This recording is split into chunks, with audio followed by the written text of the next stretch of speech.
നമസ്കാരം. പ്രേക്ഷകരുടെ അറിവിലേക്കാണ്.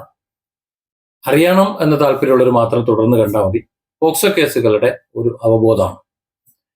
പോക്സോ കേസുകളെ കുറിച്ച് നമ്മൾ മനസ്സിലാക്കിയിരിക്കുന്നത്, പോക്സോ എന്ന് കേട്ടാൽ പ്രായപൂർത്തിയാകാത്ത ആണോ പെണ്ണോ ആ കുട്ടികളെ ലൈംഗികമായി ഉപയോഗിക്കുന്നത് എന്നാണ് പലരും ധരിച്ചു വച്ചിരിക്കുന്നത്. അല്ലെങ്കിൽ അത് മാത്രമാണ് എന്ന്. അത് മാത്രമല്ല പോക്സോ കേസ് എന്ന് പറയുന്നത്. ലൈംഗിക ചുവയോടെ സംസാരിക്കുന്നതാകാം, അതല്ലെങ്കിൽ ദേഹത്ത് പിടിക്കുന്നതാകാം, പിന്നെ ഇത്തരത്തിലുള്ള ഇരകളെ കുറിച്ച് പൊതുയിടത്തിൽ സംസാരിക്കുന്നതാകാം, സോഷ്യൽ മീഡിയയിൽ വീഡിയോകൾ ചെയ്യുന്നതാകാം. അതായത് അവരെ സംബന്ധിച്ചിട്ടുള്ള എന്തെങ്കിലും കാര്യങ്ങൾ അവരെ ബാധിക്കുന്നതായി പുറം ലോകത്തേക്ക് സംസാരിക്കുകയോ കാണുകയോ കേൾക്കുകയോ ഒക്കെ ചെയ്യുന്ന മുഴുവൻ ആൾക്കാരുടെയും പേരിൽ വരുന്നത് പോക്സോ കേസാണ്. അതേ പോക്സോ കേസാണ്. പോക്സോ കേസിൽ അറസ്റ്റിലായി എന്ന് മാത്രമേ വാർത്ത വരുള്ളൂ. അധ്യാപകൻ ഒരു കുട്ടീന്റെ ചെവിക്ക് പിടിച്ചു കഴിഞ്ഞാലും ഇവർ കൊണ്ട് കൊടുക്കുന്നത് പോക്സോ കേസായിട്ടാണ്. പോക്സോ കേസിൽ അധ്യാപകൻ അറസ്റ്റിൽ എന്നേ വരുള്ളൂ. ചെവിക്കാണോ പിടിച്ചത്, ചന്തിക്കാണോ നുള്ളിയത്, അല്ലെങ്കിൽ ലൈംഗിക ചുവയോടുകൂടിയാണോ പ്രവർത്തിച്ചത് എന്നതൊക്കെ പിന്നീട് കോടതിയിൽ തെളിയുന്ന കാര്യങ്ങളാണ്. ഞാനിതിനു മുമ്പ് ഒരു ഉദാഹരണം നിങ്ങളോട് പറഞ്ഞില്ലേ.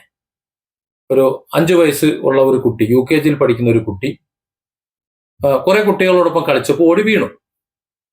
ആ കുട്ടികളുടെ പ്രിയപ്പെട്ട അധ്യാപകൻ ഓടി വന്നിട്ട്, എന്ന് പറഞ്ഞാൽ ആ കുട്ടികൾക്ക് അധ്യാപകൻ പ്രിയപ്പെട്ടതാണ്, വളരെ സ്നേഹമാണ്, ഈ കുട്ടിക്കും സ്നേഹമാണ്. ഈ അധ്യാപകൻ ഓടി വന്ന് ആ കുട്ടിയെ എടുത്ത് തോളത്തിട്ട് തട്ടി. അത് ഒരു തട്ട്, സാധാരണ നമ്മൾ മക്കളെ തട്ടുന്നത് പോലെ തട്ടി, മക്കളെ പോലെ തന്നെയാണ് കാണുന്നത്. പിന്നീട് 2-3 മാസം കഴിഞ്ഞ ശേഷം ഒരു അധ്യാപിക വന്ന് ഗുഡ് ടച്ചും ബാഡ് ടച്ചും പഠിപ്പിച്ചപ്പോൾ മാതാപിതാക്കളല്ലാത്ത, വീട്ടിലുള്ളവരല്ലാത്ത മറ്റാര് ഇവിടെ തൊട്ടാലും അത് ബാഡ് ടച്ചാണ് എന്ന് പറഞ്ഞു. അപ്പോൾ അധ്യാപകൻ ഈ കുടുംബത്തിൽപ്പെട്ടതല്ലല്ലോ. ഇത് മനസ്സിലാക്കിയ കുട്ടിയുടെ ആ ഒരു മനസ്സോടുകൂടി എന്റെ മാഷ് ഇവിടെ പിടിച്ചു എന്ന് പറഞ്ഞു. അത് ലൈംഗികമായി തന്നെ അപമാനിച്ചു എന്നുള്ള അർത്ഥത്തിലായിരിക്കില്ല ആ കുട്ടി പറഞ്ഞിട്ടുള്ളത്. ഇങ്ങനെ ഒരു ടച്ച്, ആർക്കെങ്കിലും ബാഡ് ടച്ച് ഉണ്ടായിട്ടുണ്ടോ, ഇവിടെ വേറെ ആരെങ്കിലും പിടിച്ചിട്ടുണ്ടോ, എന്റെ മാഷ് ഇവിടെ പിടിച്ചിട്ടുണ്ട്. ഉടനെ ആ മാഷ് എന്തിനു പിടിച്ചു, എങ്ങനെ പിടിച്ചു, ഏത് സാഹചര്യത്തിൽ പിടിച്ചു, ആ കുട്ടികളും അവിടുത്തെ ഈ പറഞ്ഞ മാഷും തമ്മിൽ എന്താണ് ബന്ധം, അല്ലെങ്കിൽ ഏത് വിധത്തിലാണ് അവർ തമ്മിൽ കാണുന്നത്, ഇയാൾ പ്രശ്നക്കാരനാണോ, ഈ കാര്യങ്ങളൊന്നും അന്വേഷിക്കാതെ അപ്പൊ തന്നെ മൊബൈൽ എടുത്ത് കറക്കി ചൈൽഡ് ലൈനെ വിവരം അറിയിച്ചു. മണിക്കൂറുകൾക്കകം പോലീസ് പറന്നെത്തി ഈ അധ്യാപകനെ പിടിച്ചുകൊണ്ട് പോവുകയും ചെയ്തു. അങ്ങനെ 4 മാസത്തിന് ശേഷം അയാൾ ജാമ്യത്തിൽ ഇറങ്ങി. പിന്നെ വിചാരണ കഴിഞ്ഞു. 20 വർഷത്തേക്ക് ശിക്ഷിച്ചേക്കണം. മേൽക്കോടതിയിലേക്ക് പോയിട്ടുണ്ട്. പക്ഷെ എങ്കിലും 20 വർഷം അടിച്ച് കയ്യിൽ കൊടുത്തു. മറ്റേ ലൈംഗിക പഠനം മറ്റോ കാര്യമൊന്നും നടന്നില്ല. കാരണം മേത്തേക്ക് തൊട്ടതല്ലേ ഉള്ളൂ. ഈ കുട്ടിയോട് മൊഴിയെടുക്കുമ്പോൾ ചോദിച്ചു, ആ അധ്യാപകൻ ഇവിടെ പിടിച്ചോ? പിടിച്ചു. ഏത് സാഹചര്യത്തിലാണ് പിടിച്ചതെന്ന്, വീണപ്പോ എടുത്ത് തോളത്തിട്ടതാണെന്ന് ആ കുട്ടി പറയും. പക്ഷെ ആ ചോദ്യം ചോദിച്ചാലല്ലേ പറയൂ, ചോദിച്ചില്ല. അതുപോലെ ആരൊക്കെ ആ കുട്ടിയോട് മൊഴിയെടുക്കാൻ ചോദിച്ചിട്ടുണ്ടോ അവിടെയൊക്കെ ഇത് തന്നെയാണ് പറഞ്ഞത്. ഈ മാഷ് ജയിലിൽ പോയതിന് കരഞ്ഞ് നിലവിളിക്കുന്ന ഒരു കുട്ടിയും കൂടെയാണ്. ആ കുട്ടിയടക്കം മുഴുവൻ ആൾക്കാരും, അവിടുത്തെ രക്ഷിതാക്കളും അധ്യാപകരും എല്ലാം.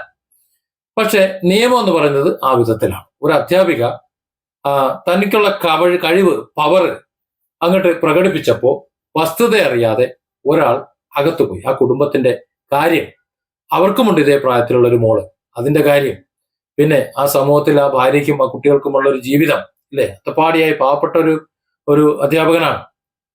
ഒരു അൺഎയ്ഡഡ് സ്ഥാപനത്തിലാണ്. അൺഎയ്ഡഡ് സ്ഥാപനത്തിൽ പരമാവധി 10,000 രൂപയാണ് കിട്ടുക. ആ 10,000 രൂപയിൽ അവരുടെ കുട്ടികളുടെ മരുന്നും മങ്ങണിയും കുടുംബവും ജീവിതവും എല്ലാം നയിച്ചുകൊണ്ട് പോകേണ്ടതാണ്. അപ്പോൾ ആ നിലയിൽ ബുദ്ധിമുട്ടുന്ന ഒരു കുടുംബത്തെ വഴിയാധാരമാക്കിക്കൊണ്ട് ഈ അധ്യാപിക തന്റെ കഴിവ് പ്രകടിപ്പിച്ചു. ഇതുപോലെ കഴിവ് പ്രകടിപ്പിച്ചതിന്റെ ഭാഗമായി ഒരുപാട് പേർ പലയിടത്തിലും കേസിൽ കുരുങ്ങിക്കിടക്കുന്നുണ്ട്. ഇന്നത്തെ കാലത്ത് ആരെയും സ്നേഹത്തോടുകൂടി തൊടാനോ പിടിക്കാനോ ഒന്നും പാടില്ല എന്നുള്ളതാണ്.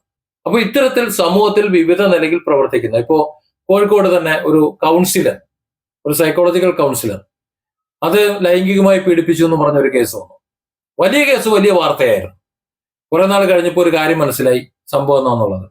ഒരു പ്രേമം പൊട്ടിക്കാൻ വേണ്ടി വന്നു. അതായത് പണക്കാരിയായിട്ടുള്ള ഈ പെൺകുട്ടിക്ക് വളരെ സാധുവായിട്ടുള്ള പാവപ്പെട്ട ഒരുത്തനുമായിട്ട് പ്രേമം.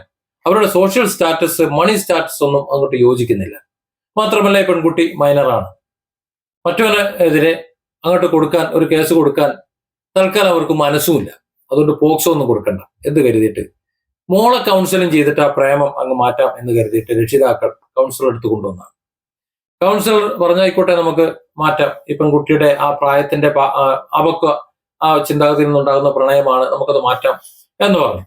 കരാറ് പറഞ്ഞ് ഉറപ്പിച്ചു. 50 ലക്ഷം വരെ കൊടുക്കാം എന്ന് പറഞ്ഞാൽ സ്റ്റാറ്റസ് അത്രത്തോളം ഉണ്ടല്ലോ, കൊടുക്കാമെന്ന് ആ പെൺകുട്ടിയുടെ വീട്ടുകാർ പറഞ്ഞു. 50 ലക്ഷം ഒന്നും വേണ്ട, ഒരു 10 ലക്ഷം ഉണ്ടെങ്കിൽ തീരുമാനമാക്കാമെന്ന് പറഞ്ഞു. അങ്ങനെ 10 ലക്ഷത്തിന് സമ്മതിച്ചു. ഇയാൾ കൗൺസിലിംഗ് ചെയ്യാൻ തുടങ്ങി. ഒരു 4 സിറ്റിംഗ് കൗൺസിലിംഗ് ചെയ്തു. 4 സിറ്റിംഗ് കഴിഞ്ഞപ്പോഴേക്കും പെൺകുട്ടി കാമുകനെ വേണ്ട എന്ന് പറഞ്ഞു. പിന്നെ 10 ലക്ഷം രൂപ കൊടുക്കണ്ടേ?